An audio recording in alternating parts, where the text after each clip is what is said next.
Okay, so let's get started. This is let's discuss a paper soon after reading it. So we started reading a paper 2 hours ago, and from now on, we are going to discuss the paper. Today, we have two people. So first, I'm Yota Kawashima. I'm a research assistant at ATL and Monash University. Aniko, please introduce yourself. I'm Aniko Kustor, and I'm a PhD student at Monash University. Thank you, Aniko. So today, we are going to discuss a paper titled Unique Spatiotemporal fMRI Dynamics in the Awake Mouse Brain, published in 2022 from Current Biology. The authors are Daniel,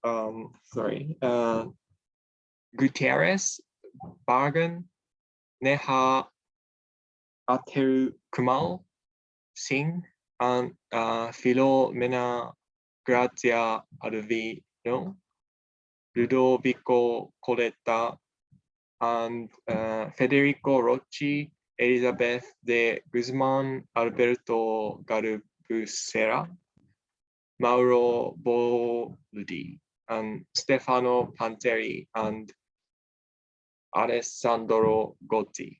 Sorry if I mispronounced your name, but it's a bit difficult to pronounce the Italian name for Japanese. But anyway, so first I'll give you just a brief summary of this paper, and after that we are going to start the discussions. Okay, so first, this paper is investigated the resting states fMRI, and the investigation of resting state fMRI has been done in many species, not only in mammalian, higher mammalian, but also mouse. And however, usually the fMRI recording require the fixation of head, and this has been done by an dose of anesthetized drug to mouse, but it has been known that the change of states, a conscious state, will change the underlying structure or the network of the fMRI activity. And also, recently, the interest of difference between awake versus unconscious states increase. So we want to detect whether let's say a subject or animal is awake or in the unconscious state and so on. And in primate, this kind of studies has been done to investigate the difference between awake and unconscious states. And there several findings has been accumulated. However, such networks has not been investigated in resting states fMRI in mouse. So these studies tried to do that. And what they first did was the development of a device, meaning that they tried to fix the head of mouse by using their device and try to compare awake versus anesthetized mouse fMRI. And overall, they found, of course, some differences between awake versus anesthetized mouse fMRI. They did several analyses on the fMRI data. First, by doing some graph theoretical analysis, they showed that during the wake stage, they found the increase of interregional communication or interactions among networks. And also by doing multivariate analysis or region-based analysis, they found that unique dynamics happen during wake state. For example, co-activation patterns in arousal-related forebrain nuclei are found, and also some functional anti-coordinational coordination between sensory and default mode network activation associative cortices has been found. And in addition, they investigate the temporal dynamics of the co-activation patterns, and they did first investigated the occurrence of the frequency of each co-activation patterns, and also they investigated the oscillatory or oscillation at the slow waves. And finally, they did some probability analysis to see whether there are some trajectory of co-activation patterns during the wake versus anesthetized states. Overall, they found that there are some differences between wake versus anesthetized mouse fMRI. These results seems to consistent with higher mammalian species. And I think that's the main idea of this paper. Aniko, if you want to add any other information, please go ahead. Yeah, so I think it's was maybe important to mention the as to this way device to fix his head, or the mice head. They also used this fairly extensive training protocol. So the mice were kind of used scanner environment, and then they validate the stress level.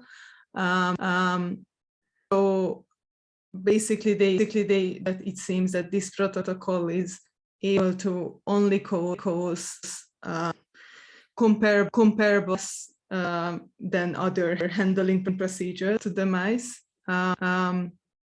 And that's why it's like a valid way to examine normal awake resting state process of the mice brain.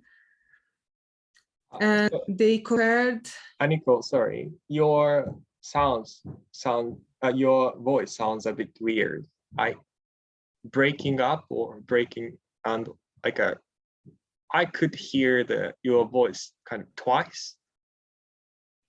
So maybe can you check your setting again? Or I think the issue comes from the microphone.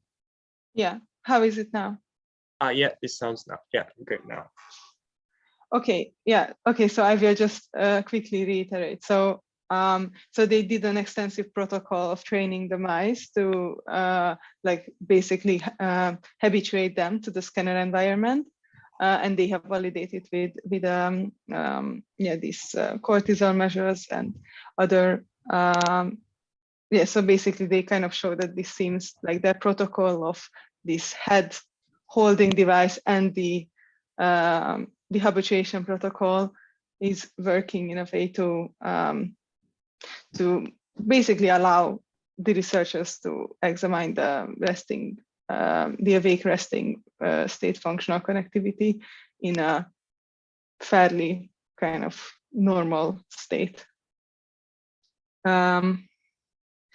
Yes, and I think maybe it might be important that they have done two controls, so they have done two anesthesia conditions, and that was another kind of way for them to validate that their results is not actually specific to a certain type of anesthetic agent, but also perhaps it is more about a general or a generalizable to other anesthetic or anesthetized states in general. Yeah, I think this is, but otherwise I think you have summarized this paper very well. Yeah, thank you, Aniko. And as Aniko mentioned, I missed some information, but I think the one, great thing of this paper is to development of the fixation of mouse head, because I have never analyzed the, even human fMRI data, but I know that you need some data correction or the head motion correction, something like that, to remove some artifacts and things like that. And it's easily, I can easily imagine that, for animals, it's very difficult to ask them to fix their head compared to, human. So this technique will be very, useful. And also they mentioned that they confirmed that, as Aniko mentioned, they confirmed that this, technique can be induce some, normal resting states without by kind of removing some, stress component caused by the head fixation. And that's one important point. And also they tried some, great analysis using, different types of, graph theoretics or, multivariate analysis to see the differences between wake and, anesthetized states. So this paper overall great, I think. Okay, so Aniko, do you want to ask or make a comment? I guess, yeah, I have some question, but I'm not sure if you will know the answer to this. So it's maybe just a general question. So I think at some point the authors mentioned that they have looked at the axonal kind of connections as well, like the anatomical connections. And so they basically say that in anesthesia, the functional connectivity is more similar to the anatomical connectivity, while in awake state, it is less kind of restricted to anatomically connected regions. Yeah, do you remember this section or this? My guess is that they use some data set from other people or from other researchers, and they, use some passation or define some, patterns, co-activation patterns to analyze their data, or they look at some specific regions of mouse brain. And I think, the data set from other researchers already contain some, information about axon or the, the length of axon, something like that. So I think that's the reason why they mentioned that. But I don't think that they did some specific analysis for or to investigate the length of axon between or among regions. Or if they did something, I think they put these information in supplementary material and not in the main text, I guess. Yeah, I think so. But anyhow, I think it's, yeah, that was definitely something that is kind of interesting. I would like to look into that more. It's like this idea whether if in like sleep or anesthetized, like unconscious states, how much of the synchronized activity related to regions that are kind of anatomically close to each other synchronizing. yeah, I think that was interesting where I was wondering about that.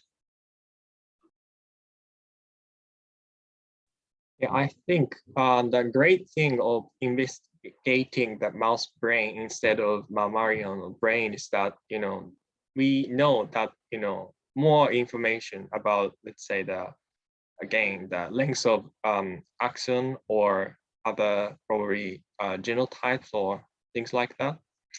So it's very helpful if we want to investigate something, I think.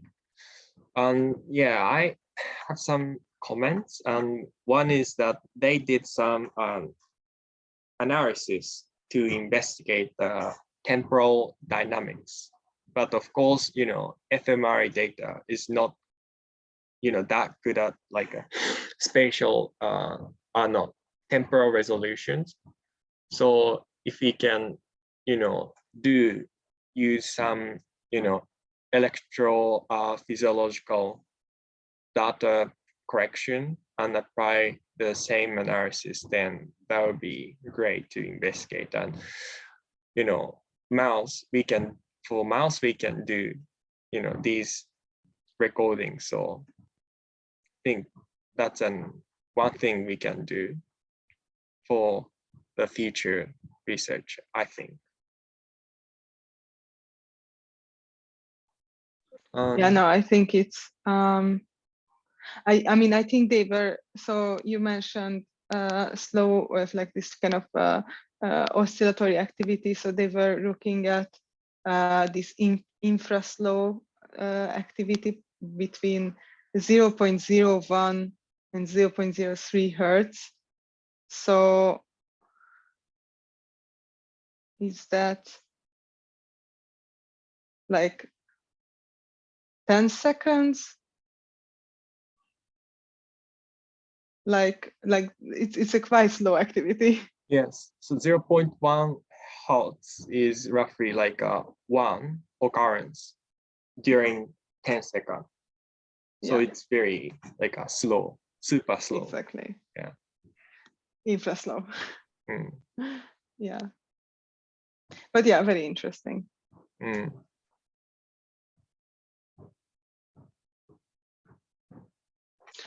Yeah, so I mean, I don't have any more questions. Do you have any other comments or questions? Or should we continue? Not to yeah, not many, because yeah, we can. It's kind of clear seeing this kind of differences between awake and anesthetized states, and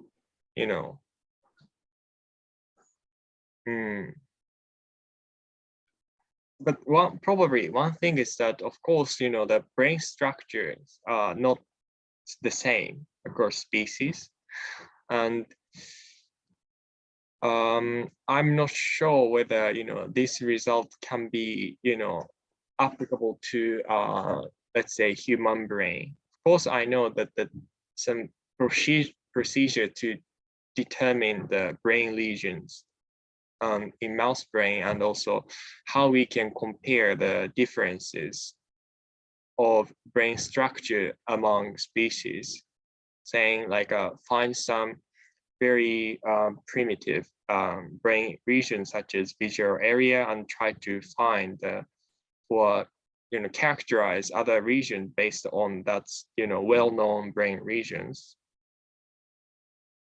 But still it's a bit unclear. And also probably even though we found some brain network in across species, the network might have some different function. So I don't know whether this result can be or interpretable or translated to human results. But I think it's great to, or I think, yeah, this paper mentions specifically that mouse has consciousness in a sense, because they specifically says that conscious states instead of wake versus anesthetized. So I think that's a good thing. Yeah, I agree. And I think they also mentioned this limitation or kind of elaborate on this issue, whether how much of the data can be kind of understood in the context of other mammals. But I think it's also kind of more of, I was assuming that it's more of the reverse what's happening. So we have all these like a lot of experiments on human resting state, and in a way they don't necessarily want to generalize from mice to human, but they are trying to see whether we can find comparable activation in mice as to humans. So yeah, but I mean, obviously it's not necessarily the other way around. Yeah. But I think it's like in general, there seem to be a fairly high correspondence in general regions that we think are participating in certain networks across, like within mice, and they seem to behave similarly to human networks or human brain networks. I mean, yeah, I think that is very interesting. Yes, so this is the first paper for me about the mouse fMRI. I now understand why doing fMRI is difficult for animals, because in the introduction they mentioned that the head fixation is one very important thing for fMRI, but it's very difficult if we want to do fMRI on animals like mouse. But if we can do the fMRI with their technique, maybe what we can do next is like a EG-fMRI kind of stuff, seeing that whether fMRI, what we can capture by fMRI is trying to see the relation between fMRI activity and electrical physiological activity.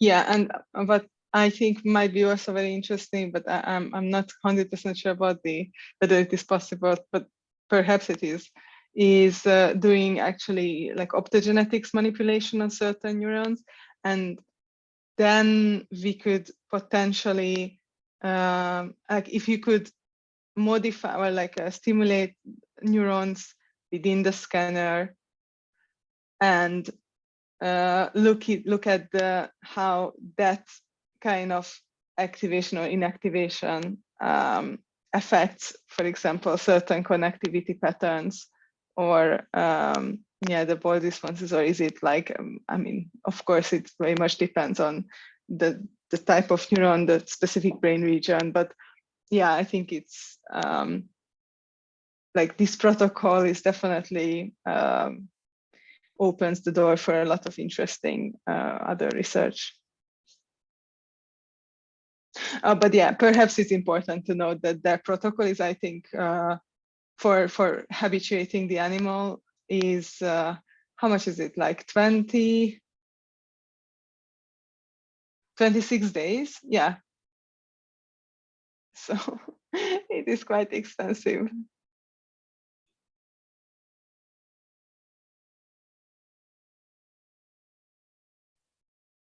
Yeah. So to be honest, I do not have any further comments or question. And as Nico mentioned, the point is that based on their technique, what we can do next, that kind of thing is very interesting. But of course, that's out of this interest of this paper. So we'll see what we can, read in the next few years, and this paper will be cited a lot of praise, I guess. Yeah, I agree. So it's kind of I think we've already, oh, how long? I think it's still 30 minutes or something. But yeah, if we do not have anything, we can finish here. I mean, I guess I have one last kind of question or discussion topic is so the authors seem to interpret what they seem to kind of situate this paper and these findings in the context of like how the brain integrates information across regions. They, I think, mention like integrated information or the integration of information. And they also mentioned the global neural workspace theory. Like these are these were the two theories. Like they don't specify IIT actually. But yeah, so I was wondering actually how this finding relates to what we understand of information, like integrated information. Because I think seemingly, so what they conclude is that in awake state, there seems to be an increased integration across different brain regions. And this is, I think, very much in line with the IIT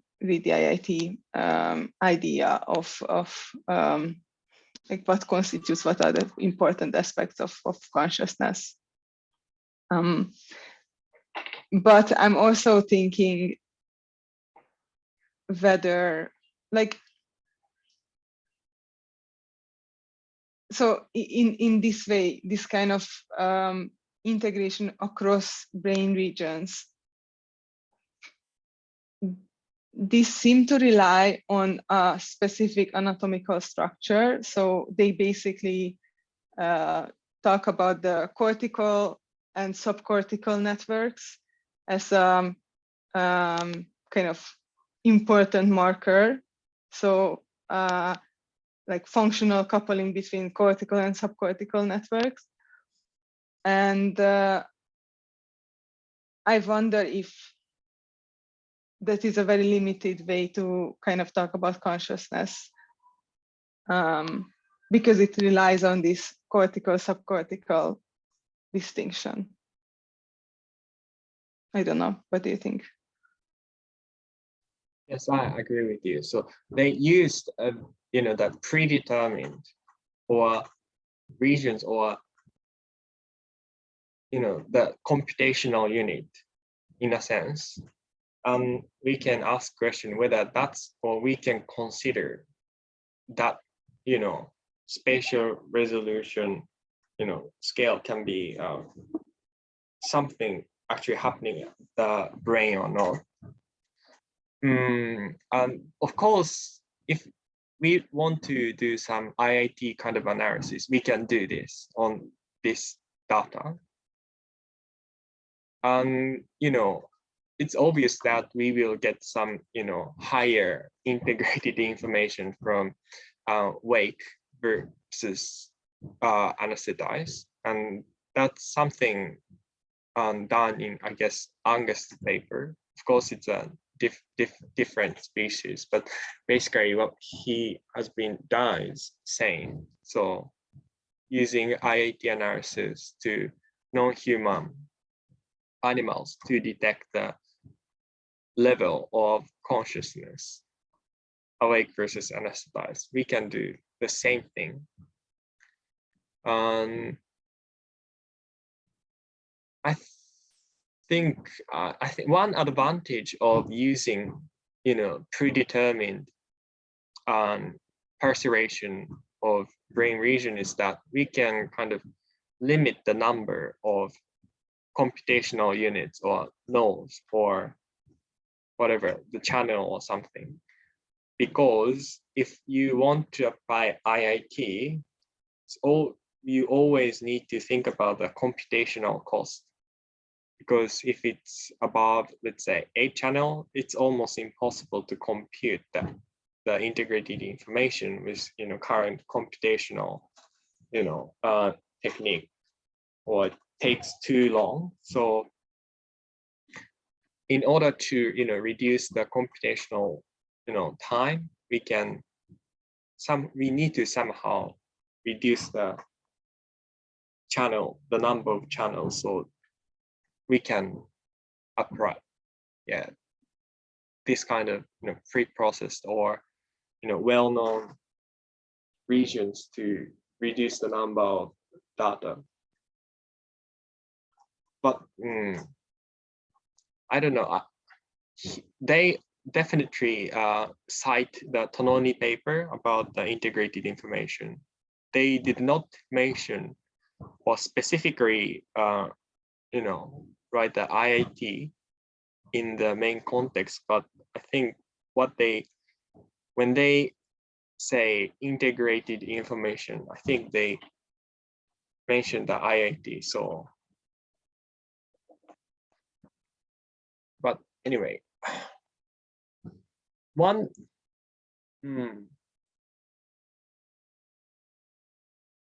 thing is that they also mentioned the global neural workspace, but I don't think the theory mentioned anything about the level of consciousness. So yeah, I guess what they say is that because they have seen this kind of different brain regions in wakefulness seem to be like many brain regions seem to be having like this diverse fluctuating activity, and I think they say, or what they argue is that in line with the global neural workspace theory, the different kind of information streams or information in the brain or in like networks need to kind of be connected and then globally broadcasted or globally kind of activated, so information can reach the global neural workspace. But yeah, that was also something I couldn't quite understand either. Because I think also global neural workspace is mostly about like access consciousness, or not just access consciousness, but like more about information processing and what are we becoming conscious of. But in general, I mean, still, I think this is very refreshing to have, a paper with that was done, or an experiment on rodents, talking about consciousness and talking about theories of consciousness. So it's pretty nice.